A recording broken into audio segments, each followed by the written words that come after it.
prazer. Érica. Vera. Você mora sozinha aqui? Sim, moro. O que você está fazendo aqui? Está muito linda, Ana Maria. Vera.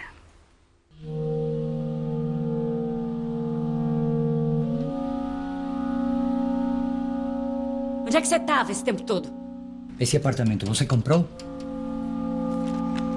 Diário Oficial. Artigo 1. São reconhecidas como mortas. Para. Não. Que tipo de indenização é essa? Na minha morte? Ou por danos morais?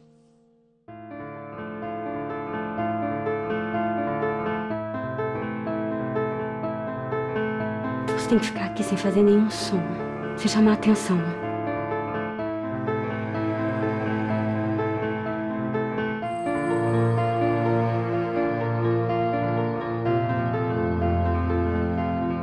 Vamos dividir o apartamento?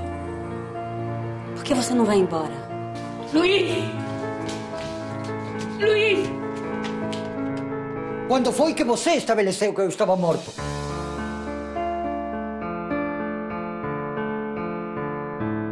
Se eu reaparecesse,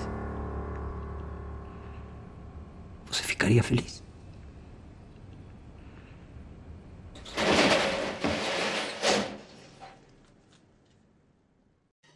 Eu sou Tata Amaral, cineasta. Acabo de realizar um filme que se chama Hoje, que é a história de uma mulher que compra um apartamento com o dinheiro que ela recebe de indenização pelo desaparecimento do marido na época da ditadura militar. E no dia em que ela se muda para o apartamento, o marido volta. E eles têm um encontro de amor e um acerto de contas. Esse filme, os personagens desse filme são Vera e Luiz. E simbolicamente eu usei esse nome para pontuar que a verdade precisa ser iluminada, né? Luiz e Vera, verdade e luz. Dia 24 de março é o Dia Internacional pelo Direito à Verdade.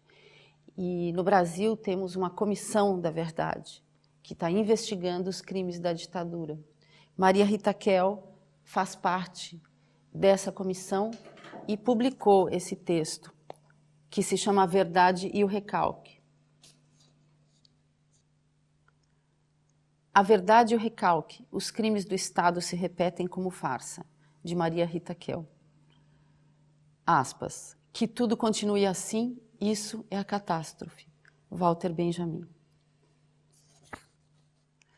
Hoje se comemora o Dia Internacional do Direito à Verdade. A data foi escolhida pela ONU em dezembro de 2010 para lembrar o assassinato do defensor de direitos humanos em El Salvador, Monsenhor Oscar Romero, em 24 de março de 1980. A relação estabelecida pela resolução da ONU entre dignidade humana e direito à verdade fez com que a Comissão Nacional da Verdade decidisse comemorá-lo nas ruas de São Paulo e do Rio de Janeiro.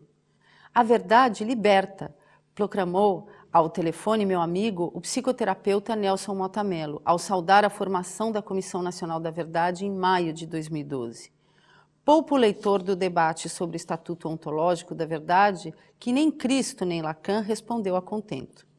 Se não nos é possível estabelecer com precisão o que é a verdade, não há dificuldade em entender os efeitos da sua falta ou da sua interdição, tanto na vida psíquica quanto na vida dinâmica social. A psicanálise freudiana poderia ser entendida, lato sensu, como uma metapsicologia do direito à verdade psíquica. Foi no final do século XIX, quando a moral da nova classe emergente na Europa impunha o silêncio sobre as representações da vida sexual, que Freud anunciou sua hipótese a respeito do sofrimento histérico. A histérica sofre de reminiscências. As enigmáticas crises de conversão das histéricas não passavam, para o inventor da psicanálise, de tentativas de dizer com o corpo verdades que estavam impedidas de recordar em pensamento ou anunciar em fala. O discurso corporal da histeria é composto de fragmentos recalcados de lembranças e ou fantasias sexuais interditadas, que buscam expressão através dos sintomas.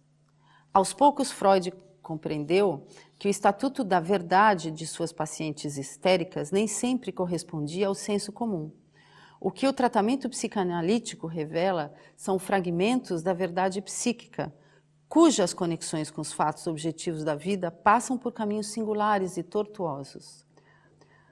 É que o recalcado só pode chegar à consciência através das formações secundárias, que deformam a marca primordial do vivido, inacessível ao próprio sujeito, para se adequar às formas corriqueiras da linguagem.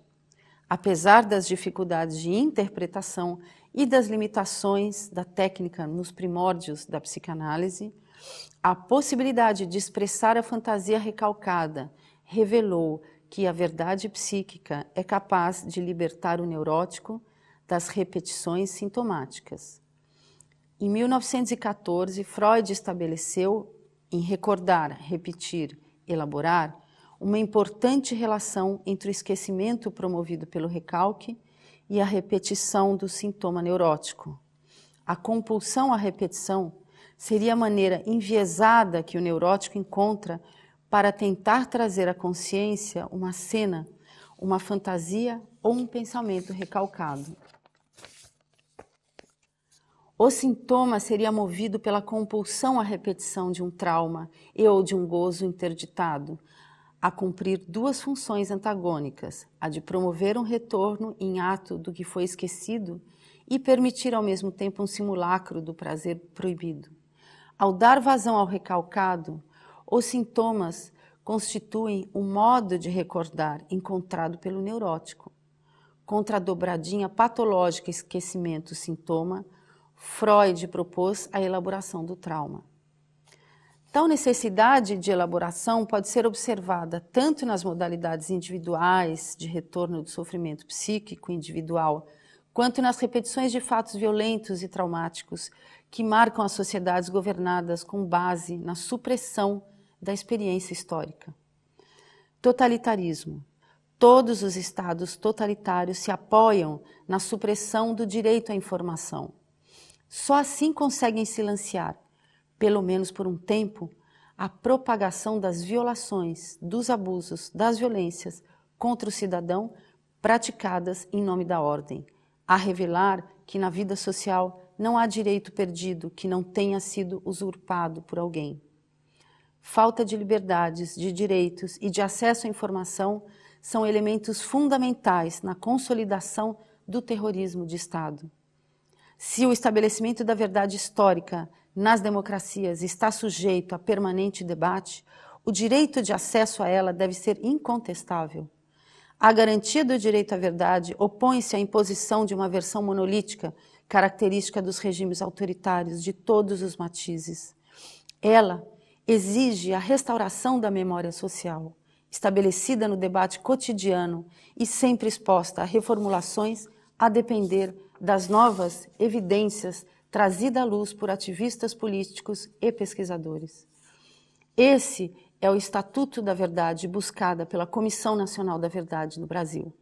Além da revelação objetiva dos crimes praticados por agentes do Estado contra militantes políticos, estudantes, camponeses, indígenas, jornalistas, professores, cientistas, artistas e tantos outros, cuja prova está documentada em arquivos políticos, muitos deles considerados ultra-secretos, o relatório final produzido pela comissão pode restaurar um importante capítulo na experiência política brasileira. A verdade social não é ponto de chegada, é processo. Sua elaboração depende do acesso a informações, mesmo as mais tenebrosas, mesmo aquelas capazes de desestabilizar o poder e que, por isso, se convencionou que deveriam ser mantidas em segredo. Se o reconhecimento dos fatos que um dia se tentou apagar não costuma trazer boas notícias, em contrapartida, a supressão da verdade histórica produz sintomas sociais gravíssimos, a começar pela repetição patológica de crimes e erros do passado. Melhor encarar as velhas más notícias e transformar a vivência bruta em experiência coletiva no sentido proposto por Walter Benjamin. Para isso é preciso construir uma narrativa forte e bem fundamentada, capaz de transformar os restos traumáticos da vivência do período ditatorial em experiência coletiva. Aspas. para que se reconheça, para que nunca mais aconteça. Freud poderia ter lido Marx a respeito das repetições farsescas dos capítulos mal resolvidos da história. Se o sintoma neurótico é a verdade recalcada, que retorna como uma espécie de charada que o sujeito não decifra, o mesmo vale para os sintomas sociais. O Brasil ainda sofre com os efeitos da falta de acesso à verdade dos períodos vergonhosos de sua história, desde a escravidão até a ditadura militar. O modo como a ditadura negociou sua dissolução com a sociedade brasileira, uma negociação entre quem tinha as armas na mão e quem até então estivera sob mira delas, funcionou como um verdadeiro convite ao esquecimento. O apagamento rápido e forçado dos crimes da ditadura lembra os efeitos perversos do esquecimento dos crimes da escravidão. No segundo caso, a falta de reconhecimento do estatuto criminoso de 3 séculos de escravidão impediu a promoção de políticas de reparação às populações afrodescendentes recém-libertas do cativeiro. Os sintomas do esquecimento estão aí até hoje, na perpetuação, muitas vezes impune, do trabalho escravo em fábricas e fazendas, a lembrar a advertência de Nabucco de que a prática continuada da escravidão perverteria a elite brasileira. Não é absurdo pensar que o Brasil, país do esquecimento fácil, do perdão concedido antes por covardia e complacência do que por efeito de rigorosas negociações, seja um país incapaz de superar sua violência social originária. Os sintomas da brutalidade consentida ressurgem nas execuções policiais que vitimam jovens nas periferias de São Paulo, nas favelas do Rio e em todas as outras grandes cidades brasileiras. Ressurge nos assassinatos de defensores da floresta, de pequenos agricultores por jagunços e policiais a mando de grandes grileiros de terra. E se repete como farsa em episódios recentes, como o da bomba lançada no dia 7 de março contra a sede do OAB no Rio de Janeiro, acompanhada das mesmas ameaças sinistras com que agentes da repressão tentaram intimidar os que articulavam, na década de 1980, a volta do Estado de Direito.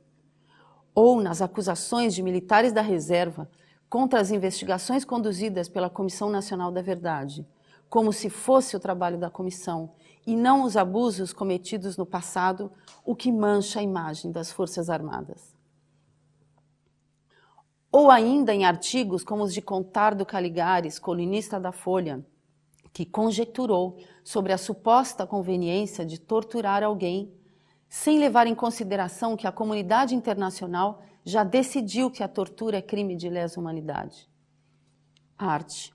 Só a arte nomeia os crimes silenciados no Brasil. As instalações de Cildo Meirelles e Nuno Ramos, o teatro da Companhia do Latão, do Povo em Pé e outros grupos corajosos, o rap de Mano Brown e outros manos, faixas dos últimos CDs de Caetano Veloso e de Chico Buarque, os filmes de Sérgio Bianchi, Rubens Revaldi e recentemente do pernambucano Kleber Mendonça Filho. Muitos comentários elogiosos ao som ao redor se referiam ao contato inevitável que a vida urbana promove com os ruídos emitidos pelos vizinhos, que nem as muralhas protetoras dos grandes condomínios conseguem isolar. Sim, os barulhos inconvenientes da vida na cidade geram tensão e desconforto num filme de enredo aparentemente banal. Mas esta não é a razão da grandeza desse filme, que a crítica foi unânime em elogiar. Poucos críticos compreenderam o tema do retorno do recalcado, revelado na cena final, em que os 2 seguranças da rua são chamados cordialmente pelo patriarca para executar um desafeto na fazenda, a antiga maneira dos senhores de engenho. E na contramão da lógica da dominação cordial, revelam ter vindo cobrar o antigo assassinato do seu pai, por causa de uma cerca. A última cena ilumina as razões da inclusão de uma foto de representantes das ligas camponesas organizadas na década de 50 e 60 e dizimadas pela ditadura, inseridas entre as imagens que compõem a abertura do filme. No último segundo do filme, um estampido forte. Foi o tiro ou o rojão da moça insone contra o cachorro do vizinho? Vem revelar a verdadeira natureza do incômodo som ao redor, metáfora de velhas brutalidades jamais elaboradas ou reparadas, que estão na origem da história da luta pela terra e na base do eterno poder do mais forte no Brasil. Maria Rita Kell.